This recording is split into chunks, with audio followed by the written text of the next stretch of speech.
qualifying time for the Bahrain Grand Prix.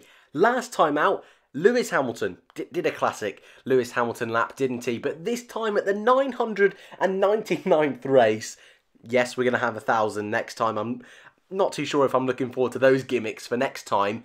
But Ferrari at the beginning of the weekend, blimey, they just looked in another league. And they've carried that through from practice 1 to practice 2 to practice 3 and through to qualifying. A 1-2, the second 1-2 of the season. So in the first race it was a Mercedes 1-2. Now it's a Ferrari 1-2. But a bit of a surprise, Charles Leclerc getting his first ever Formula 1 pole position. Sebastian Vettel, things didn't quite go his way, being caught up in traffic late on in Q3, only had one proper run, did compromise him a little bit, but Leclerc still a little bit of a margin, well, a good solid margin in front of Sebastian Vettel. They will be chuffed with that performance, will Ferrari. Mercedes, that looked about a second off the pace all weekend. It proved that they were sandbagging for a good amount of time. Not as far as we feared, I guess. About a second. Ended up just being a couple of tenths. So there are a few smiles in the Mercedes garage, but still a few question marks. How are Ferrari getting in front? How have they got this advantage? That's something they're going to have to work on. However, it is appearing to be that Mercedes are more worried about one-lap pace rather than race pace. Red Bull as well, not too concerned about race pace, but over one lap, Ferrari looking mighty. After Hamilton came Valtteri Bottas, first ever time he's ever been out-qualified by his teammate, and Pierre Gasly not being able to replicate Max Verstappen, who ended up P5. We're going to go through the rest of the order in a moment, but first I just want to go through some of the big stories coming out of qualifying. And I think the biggest one, the big story that in a few years' time we're going to remember this race for, will be Charles Leclerc has finally arrived in Ferrari, taking that pole position, like I say, by quite a chunk. About 0.3 of a second is a solid margin over four-time world champion Sebastian Vettel, considering Leclerc is in his second race for Ferrari. Sebastian Vettel now enters his 5th season with Ferrari. After Melbourne, people were saying, oh, Leclerc, he needs a bit of time. And even I've got to come clean. Over the winter, I thought Leclerc was going to be right up there with Vettel. But instantly, I thought, after Melbourne, I might have to reconsider that. And maybe for the first season, yeah, Leclerc might not be on the pace straight away. But now, he's given everyone who thought that a big slap in the face and said, no, I am here. I'm in the hunt for this championship. And when this car is looking so good, and considering as well that tracks like Melbourne, the car might not be so good, they've got to get points on weekends like this. And Leclerc, if he can do this for the whole season, he is going to be in this championship hunt. And a brilliant lap from the Monegasque driver. The first Monegasque driver, so a driver from Monaco. It's the first time they've ever been on pole position. It was a really amazing day to see Charles on pole position. I was chuffed for him and the journey he's been on. It was great to see a new driver get a pole position in Formula 1. Another story I'm taking away from qualifying is Red Bull. They were another team in Melbourne that we thought actually might be quite well off. Gasly didn't get out of Q1 in Melbourne, but that was down to a strategic error during Q1. And Verstappen had a really strong race and got a podium for Honda.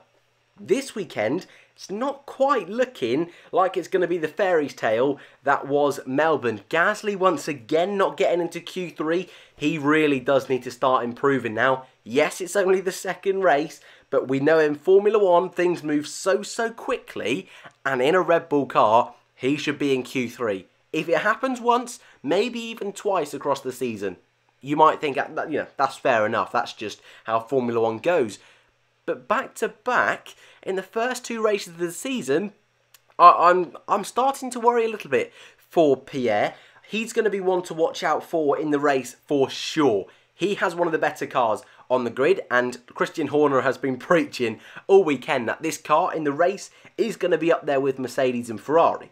on a track like Bahrain where there's 3 DRS sections, he should be able to overtake. So things should be okay for Gasly, but it's still not ideal, and it's going to be points lost. All it needs is Verstappen to have some sort of issue with his engine, and Red Bull are going to be in a real predicament, considering the likes of Haas and McLaren have done so well in qualifying today. Going through the rest of the result then, Magnussen a brilliant P6, Grosjean 8th, Grosjean, my boy, a little bit off the pace of Magnussen this weekend, but Sainz splitting the two of them, that is a cracking job from Carlos Sainz. With Alonso there this weekend, Alonso also being announced to do the Bahrain test after the race. A lot of pressure on Sainz after a difficult first weekend. He has proved those critics wrong. Got into Q3, out-qualified Norris, split the 2 Haas cars in front of a Red Bull. I don't think he could have done much more. And only half a tenth off Kevin Magnussen. Yeah, he's going to be thrilled with that one. Kimi Raikkonen, 9th, getting into Q3 once again. Just doing a classic Kimi Raikkonen that we've seen this year. Just sort of being there, being in the right position. And that's all he needs to do this year is Kimi Raikkonen. Don't know if he's going to stay next year. He's got a contract, but I don't think it's quite going to plan so far this year. Yes, he's been fine, and he'll be chuffed Q3 once again, but I don't know. I'm going to be interested to see about that one as the season unfolds. Lando Norris, once again, getting through to Q3. Not as impressive of a performance from Norris, and like I've said many times over the winter, I think Sainz is the better driver out of the two. He does have that experience, but 2 McLarens through to Q3, that's incredible. I don't remember the last time that happened. I would imagine maybe 2016. That's a very vague statement, but I don't think they did it with Stoffel Van Dorn in the team. So that's a brilliant job for McLaren. They will be thrilled. Ricciardo 11th, Albon 12th. That's a cracking job from Alex Albon, out qualifying Gasly and Kvyat 2 races in a row. He's doing a really good job going under the radar.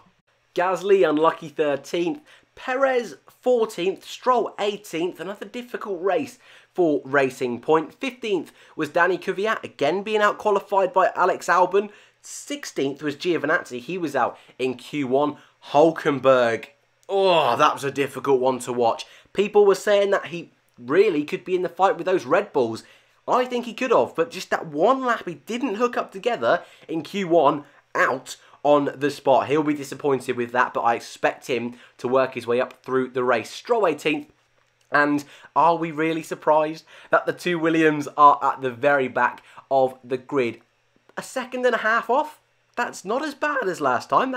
That is slight improvements, and Kubica much closer with Russell this time, so that's positive for them, but yeah, no big surprise from them. But who was my drivers of the day? As always, I do 1 driver of the day, and then I do 2 little sort of honourable mentions, but you probably could have guessed when I was just doing my rundown. Carlos Sainz, a cracking job in the McLaren today. I did not expect them to be able to get into Q3, yet alone both cars. They really have so far, for me, been the biggest surprise in terms of teams this season. I expected them in my predictions, but in the winter, I thought they'd be about 7th. I thought they'd perhaps be out in Q1 a couple of times, you know, be on the bubble of being out in Q1, but no.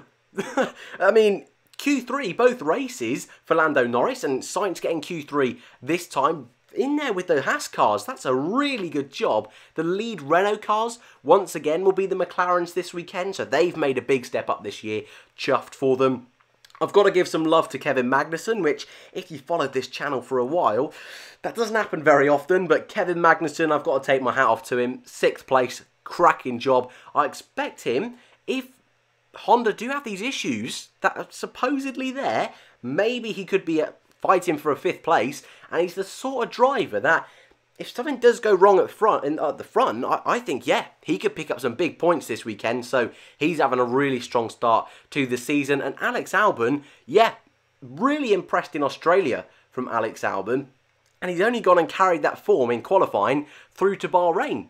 Going under the radar is Alex Albon, but Danny Kvyat, people were saying that he is a really strong driver, and people were stupidly saying that he could replace Gasly this season. I don't see that happening at all, but I think Albon's done the better of the two, and I think Kvyat got a little bit lucky last time, but you've just seen on the screen for the past 10 seconds or so my ones to watch in the race.